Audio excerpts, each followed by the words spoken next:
Emakhosini Gamaguli sedile khanya sibulisa emangunini namakhosi ishingshani zikamoya ngihlezi ngenikhoza ngithi ikhandlela liyeke mawungalazi angisithandi style sokuthi ngithunyelwe ikhandlela angeke ngikufundele ikhandlela ngoba anikwazi ukukhuleka ngekhandlela indlela enikhuleka ngekhandlela ngayo uma ufuna ukuyazi usinesikolo sikamoya woza uzofunda ikhandlela uhlambulule nako konke ngoba uma uzokufundela ikhandlela kuningi okuvelayo ikhandlela laphi liyasibonisa liyinhlolo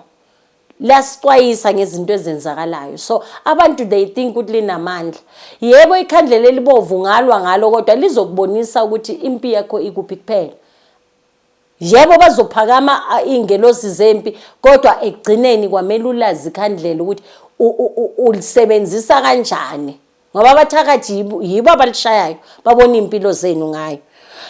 asibheke la ikhandlela number 1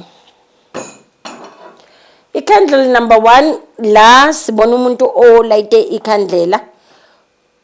uyakhulekisa phezulu kwesimo sani senhlambululo yakhe uma sibheka la ngisekilile there are a lot of spirits even ngapha kwa right lephezulu salibona ikhehla from ngaphandle elomthakathi simbone naye umama wengubo emhlophe ophethe ingane kodwa uvalwe ubumnyama la ngisekile khona kula sibona khona ubumnyama ama spirits ayi2 abantu besilisa wengubo emhlophe nengubo ebovu la afuna ukugezwa ngengubo emhlophe ingakho ngithi kukhona ingubo emhlophe ehlambulula abantu bakini nalapha phakathi kwamanzi iyasibonisa ukuthi inhlambululo yokuthi kukhanya abantu bakini njengoba ubona lana sila kule circle manje kukhona ingubo emhlophe ehlambulula abantu bakini abantwana abantu abadala nako konke so ulayitile ikhandlela impilo yakhe imile kuvela into enje uzothini after please yekelana amakhandlela siye ku candle number 2 candle number 2 njoba ngichaza ngithi ingubo emhlophe inemithetho yayo ingubo emhlophe ayizwani negazi lokuthi kuhlaba imbuzi kuhlaba inkukhu ingubo emhlophe imagine mawuzohlaba inkukhu noma imbuzi ngengubo emhlophe kuyenzakalani ngeke isuke lelo gazi so ingubo emhlophe izohlambulula usiko lwala ekhaya since selimoshekile kukhona lo siko lasekhaya olisemsamo olingeke lasalunga kodwa ingubo emhlophe iyona engakhona ukulwisa kukhona umndeni manje namhlanje kufanele bangahlabi all together ingabe uyawazi ukuthi umndeni wakho na